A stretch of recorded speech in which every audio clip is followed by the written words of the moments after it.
오늘 이 14장의 말씀은 너희 마음에 근심하지 말라라는 말로 시작합니다. 그리고 14장 말미에 가면 27절에 주님은 또다시 말씀하십니다.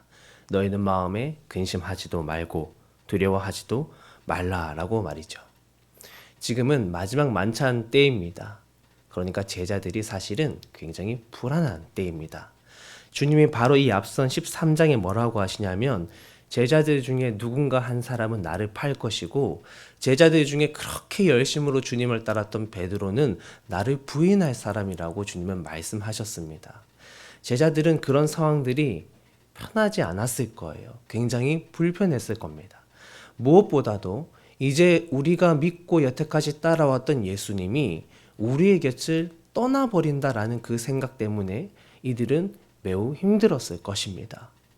이제는 예수님이 우리가 볼 수가 없다라고 하니까, 내 눈에 이제 보이지 않는다라고 하니까 거기에서부터 오는 여러 가지 불안감이 있는 것이죠.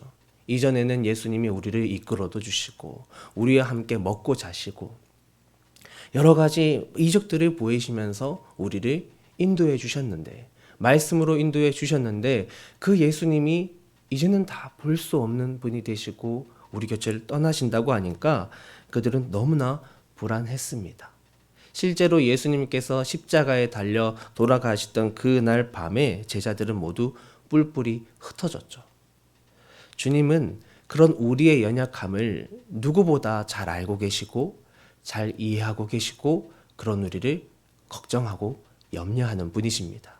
그 주님께서 오늘 말씀 가운데 사실 평안의 씨를 지금 제자들에게 계속 뿌려주고 계신 거예요. 너희가 나중에 이것을 기억하여서 다시 세워질 수 있기를, 일어설 수 있기를, 내가 없어도 너희들의 삶에 주어지는 모든 상황들을 잘 뚫고 갈 수 있기를 바라는 마음으로 주님이 오늘 이 말씀들을 전하게 되신 것입니다. 14장에는 사실 하나하나 뜯어보면 너무나 이미 그 한편으로도 설교를 할 수 있는 중요한 메시지들이 있습니다. 보혜사 성령님이라든지 여러 메시지가 있지만 우리가 오늘 함께 기억했으면 좋겠는 것은 이 여러 메시지들 주님께서 제자들에게 근심하지 말라고, 평안히 지내라고 주신 말씀이었다. 사랑의 말씀이었다라는 것을 우리가 함께 기억합시다. 주님은 그들에게 그럼 어떤 평안의 메시지를 주셨을까요? 주님이 두려워하는 제자들에게 가장 먼저 얘기하신 것은 내 아버지 집에 거할 곳이 많다. 그리고 그것을 내가 준비하러 간다. 그 말씀을 주십니다. 우리에게 예비된 하나님의 나라가 있다라고 분명히 말씀하시는데요. 제자들 중에는 그래도 불안했나 봅니다. 주님, 저희는 그 아버지 집으로 가는 길을 모릅니다. 그러니까 주님이 더 친절히 말씀해 주시죠. 내가 곧 길이요 진리요 생명이니 나로 말미암지 않고는 아버지께로 올 자가 없느니라. 그리고 주님은 그들이 그 길을 이미 안다라고 말씀하셨습니다. 그런데도 제자들의 의아심이 풀리지 않았나 봅니다. 또 묻습니다. 우리를 위해 집을 준비하시는 아버지를 한번 보여주실 수는 없나요? 주님은 또 말씀하시는 것이죠. 나를 본 것이 곧 아버지를 본 것이다.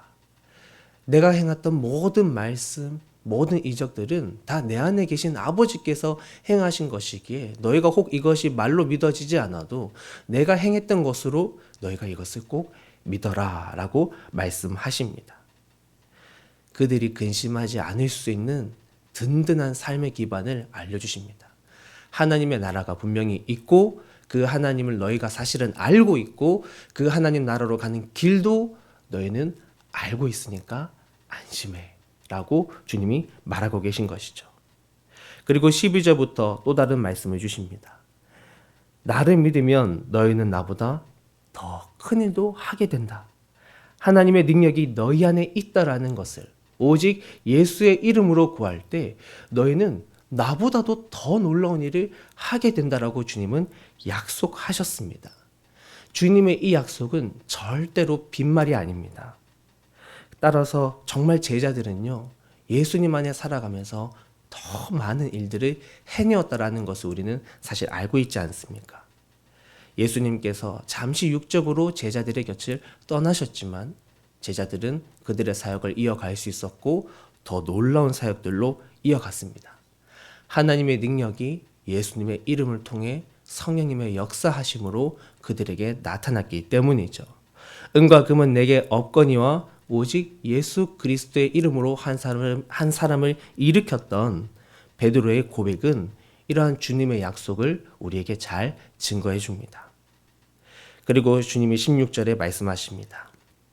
보혜사 성령을 보내주겠다. 오늘 24장에 성령님에 대한 이야기가 나와 있습니다.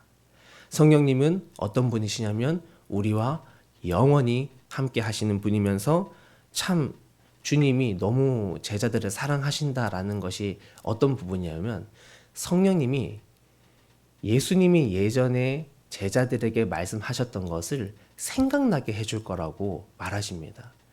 정말 제자들의 입장에서 너무나 사실은 인간적으로 필요했던 부분이거든요. 이제 주님이 우리 곁을 떠나고 시간이 지나면 잊혀지고 주님이 예전엔 말씀으로 이끌어 주셨는데 이젠 도대체 내가 내 인생을 어떻게 살아가야 하지? 그렇지만 걱정하지 마. 성령님이 내가 예전에 너에게 했던 말씀을 너희 안에 생각나게 해줄 거니까 걱정하지 마. 그것이 바로 주님의 위로였습니다. 그리고 주님은 마지막으로 말씀하십니다. 이 마지막 말씀도 굉장히 직접적인 말씀입니다. 제자들에게 이전까지 이제 나를 볼 수 없게 됨을 말하셨잖아요. 그런데 그 주님이 말하시기를 고아는 그 부모가 떠나가서 돌아오지 않으면 고아이지만 나는 너희를 고아와 같이 버려두지 않을 것이다. 나는 너희를 다시 만나고 너희에게 돌아올 것이다 라고 제 이름을 약속하셨습니다. 나와 비록 지금은 잠시 떨어지지만 그것이 영원한 것이 아니라 너희는 반드시 나를 다시 보게 될 거야 라고 주님이 약속해 주신 것입니다. 주님은 우리 제자들이 근심하지 않고 삶을 살아갈 수 있는 여러 이유들을 주셨습니다. 그리고 27절에 말하시죠. 평안을 너희에게 이치노니 곧 나의 평안을 너희에게 주노라. 내가 너희에게 주는 것은 세상이 주는 것과 같지 아니하리라. 주님이 준 평안은 세상이 주는 것과 같지 않다 말씀하셨습니다. 더 좋은 것입니다. 언제 사라질지 모르는 이 땅의 비본질적인 평안이 아닙니다. 약속된 하나님의 나라, 약속된 주님의 능력, 보혜사 성령님, 그리고 다시 오실 예수님까지 이 모든 것이 제자들을 위한 평안의 메시지였습니다. 여기에 평안이 있습니다. 변하지 않는 평안의 제목이 오늘 우리 안에 있기를 간절히 소망합니다. 혹 우리가 살아가며 다른 곳에서 소망을 찾았더라면 얼른 우리 안을 주님의 평안으로 채워가시는 저와 여러분 모두가 되시기를 다시 한번 주의 이름으로 축복합니다.